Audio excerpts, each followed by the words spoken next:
Segunda Crônicas, capítulo 9. A rainha de Sabá visita Salomão.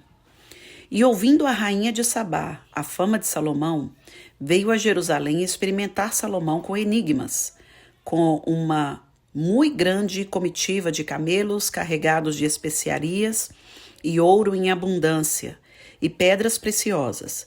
E veio a Salomão e falou com ele de tudo o que tinha no seu coração. E Salomão lhe explicou todas as suas palavras, e nenhuma coisa havia oculta que Salomão lhe não declarasse.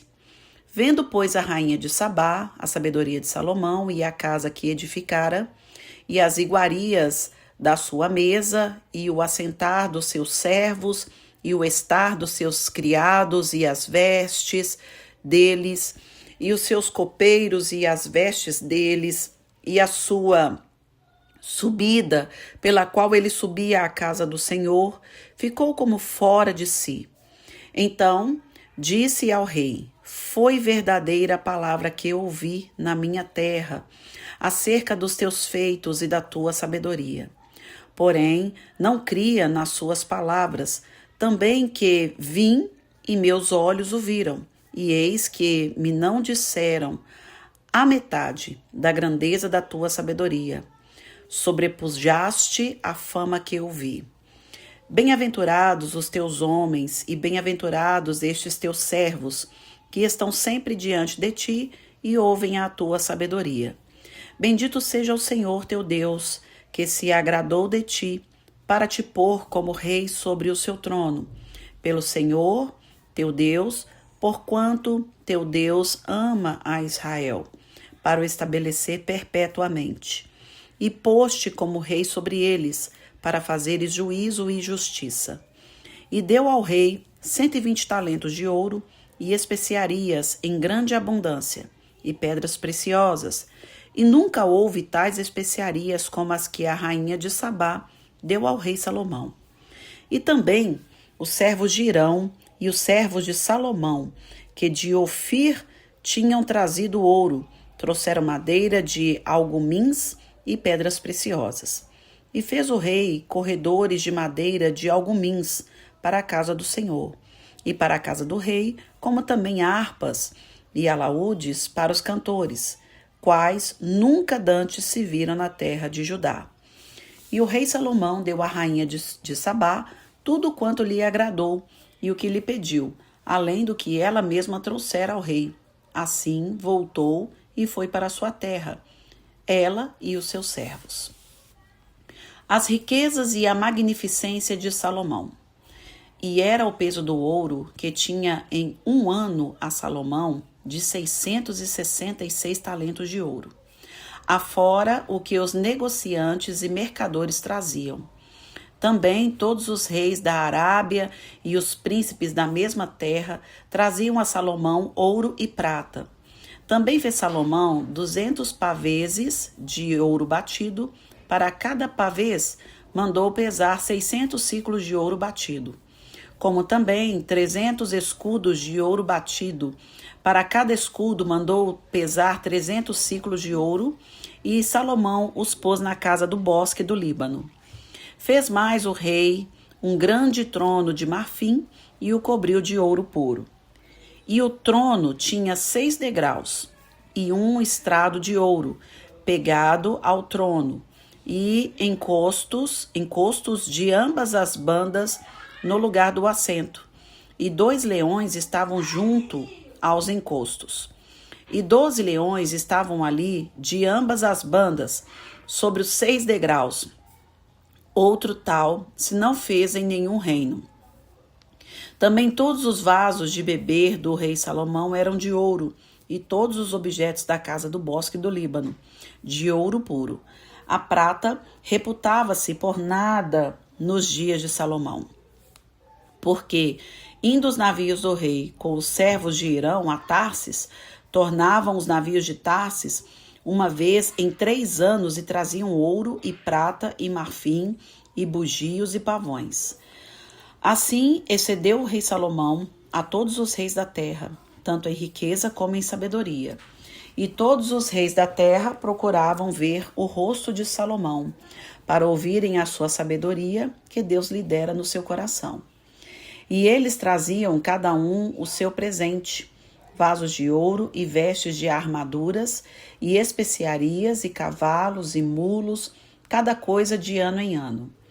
Teve também Salomão 4.000 estrebarias de cavalos e carros, e 12.000 cavaleiros, e pô-los nas cidades dos carros, e com o rei em Jerusalém. E dominava sobre todos os reis, desde o rio até a terra dos filisteus, e até o termo do Egito. Também o rei fez que houvesse prata em Jerusalém como pedras e cedros em tanta abundância como as figueiras bravas que há pelas campinas. E do Egito e de todas aquelas terras traziam cavalos a Salomão. A morte de Salomão. Os demais atos, pois, de Salomão, tanto os primeiros como os últimos, porventura não estão escritos no livro da história de Natã, o profeta, e na profecia de Aías, o silonita, e nas visões de Ido, o vidente, acerca de Jeroboão, filho de Nebate? E reinou Salomão em Jerusalém 40 anos, sobre todo o Israel. E dormiu Salomão com seus pais, e o sepultaram na cidade de Davi, seu pai. E Roboão, seu filho, reinou em seu lugar. Fim do capítulo 9. Este capítulo fala sobre o sucesso que foi o reino de Salomão. Um reino como este, não houve outro. Salomão, ele recebe a rainha de Sabá, que também era uma pessoa inteligentíssima. No entanto, que aqui fala que ela foi para poder passar para ele alguns enigmas, para ela testar a sabedoria dele. E ela ficou admirada com aquilo. No entanto, que a rainha de Sabá, ela declara que o que ela ouviu falar de Salomão e o que ela viu não chegou à metade daquilo que havia chegado até os ouvidos dela. Que diante dos olhos ela viu que ele era muito mais do que o que as pessoas comentavam a respeito do reinado dele. Então, Salomão, ele foi muito bem sucedido, né? Um reinado muito bem sucedido. E logo depois fala sobre as preciosidades, né? Todas as conquistas, né? Durante o reinado de Salomão. A primeira coisa é que aquele reino tinha paz. No entanto, que nós lemos que ele mandou fazer escudos de ouro batido. Está aqui no versículo 16, olha só. Como também 300 escudos de ouro batido. Estes escudos eram para a guarda real. Para cada escudo mandou pesar 300 ciclos de ouro. E Salomão os pôs na casa do bosque do Líbano. Ou seja, escudos para a guarda real porque não tinha guerra. Era paz. Como poderia guerrear com escudos de ouro? Não tinha condição.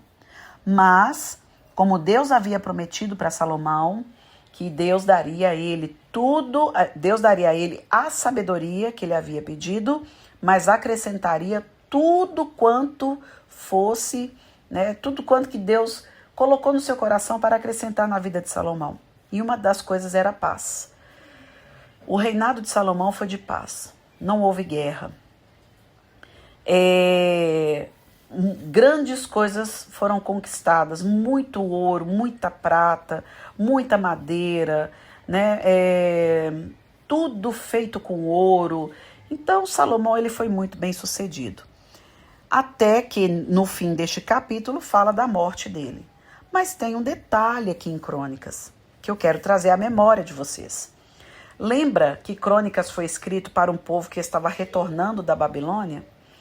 Então, Crônicas trouxe apenas os momentos felizes. Apenas os momentos felizes. Aqui não se falou do pecado de Salomão, porque no fim da vida de Salomão, ele peca contra o Senhor. Ele começa a adorar deuses pagãos, ele casa com mulheres que eram pagãs, que eram de outras nações, e ele permitiu que fossem construídos altares dentro de Israel para que estes deuses pagãos fossem adorados. Então, no final, Salomão, ele acaba pecando contra o Senhor. Mas Crônicas, ele foi escrito para trazer à memória não as coisas terríveis, não os pecados, não as quedas, mas ele foi escrito para trazer os momentos felizes.